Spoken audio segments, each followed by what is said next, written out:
Yo, it's your boy Daydream. Yo, it's your boy Javad. And we back with the 26th episode. 26th episode. And you know, we got another backseat guest back in the mix. My boy Sam from the Takeaway Podcast, man. What's poppin' with you, bro? What's up? How you guys doing? Bro? Man. Welcome. Welcome to the whip. Welcome to the whip. Hey, tell these people about the podcast a little bit. Let them know what you're rocking with. So, me and my man Vince, we started this podcast around the same time that you guys started yours.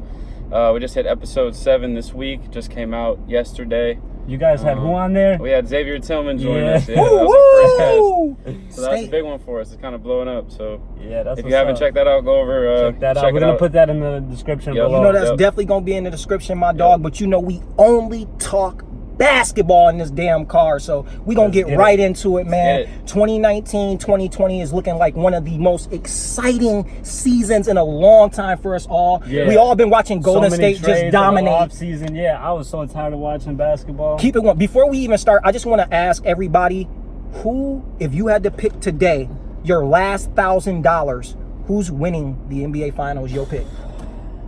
Next year I'm gonna have to just go, man. I'm a Lakers guy. I want to say Clippers because I fuck with Kawhi, but I'm going to have to go back to the Lakers. I've been looking at their roster, and I think they got a solid squad. Yeah. It's a good pick. All right, so I've been thinking about this one a lot. So just looking at how many trades and roster moves and all that, for me, looking at who's a contender, man, I look at chemistry. So I look at a team like Milwaukee where they only lost one key player. Brogdon, which is a key player. It's a big loss. It's a big loss. But other than that, the whole team stayed the same, right? And so they're the team with the most experience together. And so I look to them. And then obviously Greek Freak's 1 year older, so he's only more mature. And they picked up his brother. I don't know if you saw that. And honestly, that is a low-key sleeper pick. I'm going to dap you. Ain't nobody really said that because the hype about both LA teams is so crazy right now. No one's even bringing up. I like Chris Middleton. Yeah, I mean, you look at the Clippers, number 2 or 3 for any team. You look at the Clippers. I mean, they're a whole different team this year, right? Because they have to integrate these 2 All-Stars, which they didn't really have last year. But see, that's where I do disagree. That's true, but Kawhi just proved that he can just go to a team and win a ring. Yeah, no, that's not true though. Because people got to understand, stop sleeping on the Toronto Raptors, please. All they did was take DeMar DeRozan off their team and replace him with one of the top 5 players in the league. And they were top 3. You can't. They added Danny Green too. Yeah, I mean, and that's what I mean. People forget about that. You're right. They added Danny, but Kawhi did that though. Until they got Kawhi, they were falling short every year. To LeBron James. It doesn't matter. They fell short. To LeBron James. Like I said, bro, Kawhi is a very nice player, but I just believe people are really jumping the gun by just saying he can go to Joe Schmo team and they got a chance of winning the ship. It's not like that, bro. He's only played on very good teams. Facts. Only. He's a championship player, bro. Bro, we ain't seen him be on his own team like LeBron or something. Like LeBron's first 7 years, he had years where he had a year where he went to the finals literally with no one, man. Kobe has had years where he went to the finals with teams that just shouldn't have been there. I don't care what nobody say, bro. And that's why I'm sick of people just giving Kawhi the best in the league right now. Like that's too quick, bro. Yeah, no, it is too quick. That's too quick. You're right, it is too quick. And I'm going to be honest, my pick to win the ship, if I was to ask today, I think y'all boys forgot. The LA Lakers are winning the championship. Avery Bradley has hit big shots for the Boston Celtics in the past. We got Danny Green with plenty. We got role players with championship experience. And we got LeBron and Anthony Davis is just a juggernaut. He might be the biggest juggernaut in the league. I think it's gonna fall down to what it falls down to every year, man. Health. Who stays the healthiest? Facts. Who's there? You know what I'm saying? Yeah, we all know, like you said all the time, KD and the Warriors would have won against last year. LeBron probably would have won. Every year there's finals that health plays a big role in it. And I'll second that, because to be real with you, bro, if LeBron would have had his full team, Golden State would have never won a championship without KD. Yeah. I'm telling you, he almost beat them. He was a fucking Warriors fan. I'm a Warriors fan. We can talk about that. Let's talk about it. All right, love. So I'll give you this. The first year that the Warriors went to the finals, I think that the Cavs would have won if they had Kyrie and Kevin Love, right?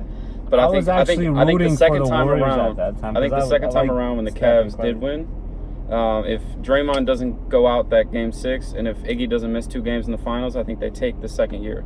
So I think it would have just flipped if both teams were healthy. Yeah, I think they still would have finished 1-1. I agree with that. Yeah. I was thinking that. I remember thinking that back in the day when that happened. Like it was a fair trade-off. Yeah. It is unfair because we never got to see both teams at full health go at it. Yeah, that's true. Which is something that we, That just kind of proves what you just said even more. Yeah. We're bringing up multiple finals where it was altered by injury, suspension. This year too. I mean, this year was pitiful for injuries, dude. If doesn't go down, if KD doesn't go down, the Raptors don't win the finals. Let's be honest. If KD don't go down, that's a 5-game series. Golden State. I'm sorry, y'all. That's the best. I'll be honest. I think if Klay doesn't go down, the Warriors still win. That's my opinion. You think the Warriors still taking it? I think if they got an extra 15 to 20 points a game from Klay, they still would have won. That actually might be true, dude. They were literally Steph was by himself just gunning. They weren't getting blown out. Like, they were losing by 10 points. So if Klay adds 15 to 20 a game and good defense, then you're looking at a completely different series. That's actually facts. You know what I mean? Without Klay, they actually lost a couple games. Like, they lost one game by 6 or 8. It was visible, when it wasn't Steph even dropped 47 and they lost, right? Yeah, think about it. So, like, Klay goes out. All of a sudden, Danny Green starts hitting 5 threes a game. That's Klay's matchup. He's not scoring 5 threes a game on Klay Not Thompson. at all. Danny Green was so hyped because... Yeah, that he had to have been hyped because Danny Green was like 0 for 4 cook. Like, in the last game. He wasn't being guarded by nobody real. So, and when you win championships, if I keep it real, man, don't get me wrong, Danny Green is like a cool player, but like I just believe like he's kind of like, I don't want to diss and say overrated, but like he's not starter material. Yeah, and I mean I just think they paid him. I think LA paid him too much. But they needed him though. You know what I mean? Like he was the last shooter available because they missed out on JJ Redick. I'm sure they sent him an offer. But, I mean, between JJ, I think Kyle Korver's still up for grabs. You know what? Yeah. As bad as Lakers fucking GM is, I wouldn't be surprised if they didn't send JJ Redick an offer.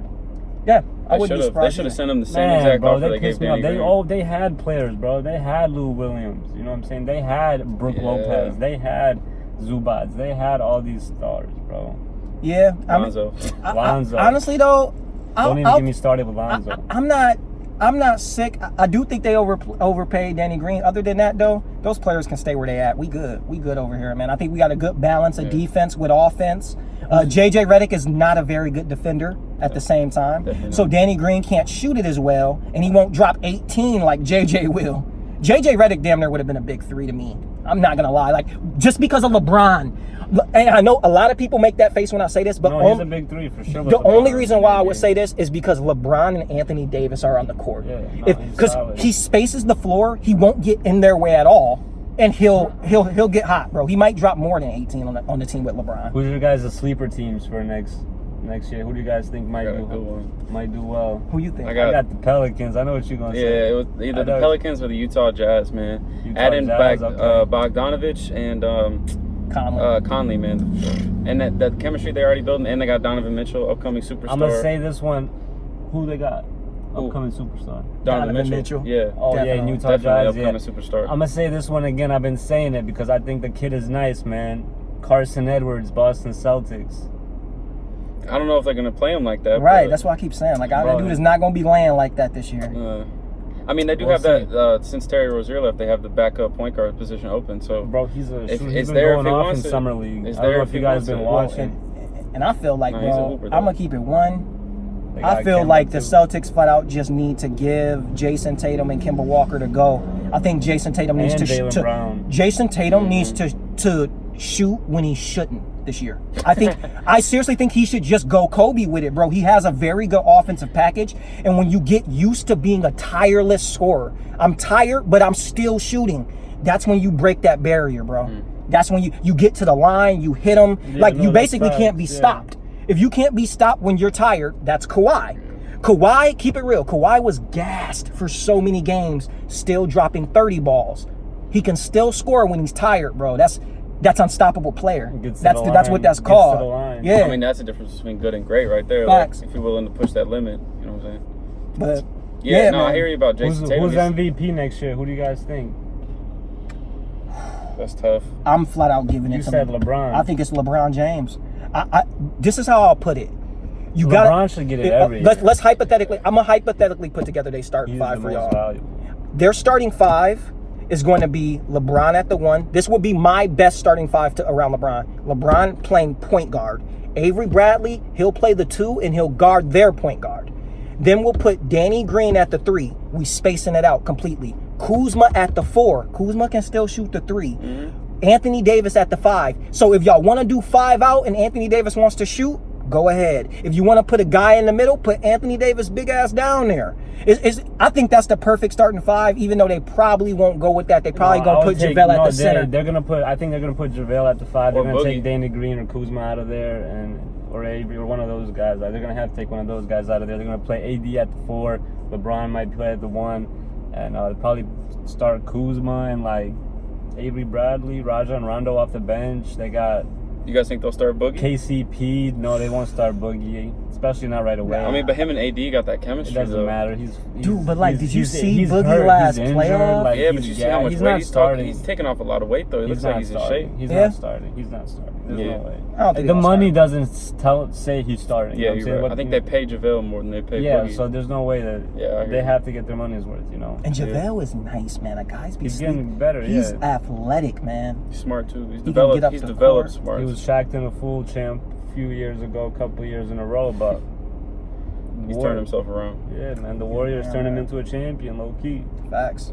Yeah, so, I think the thing about picking LeBron for MVP though is fatigue. I mean, there's a reason why Shaq wasn't MVP 10 times, Kobe wasn't MVP 10 times, MJ wasn't MVP 10 times. It's because people they don't want to vote for the same people every year. Those guys should win it every year.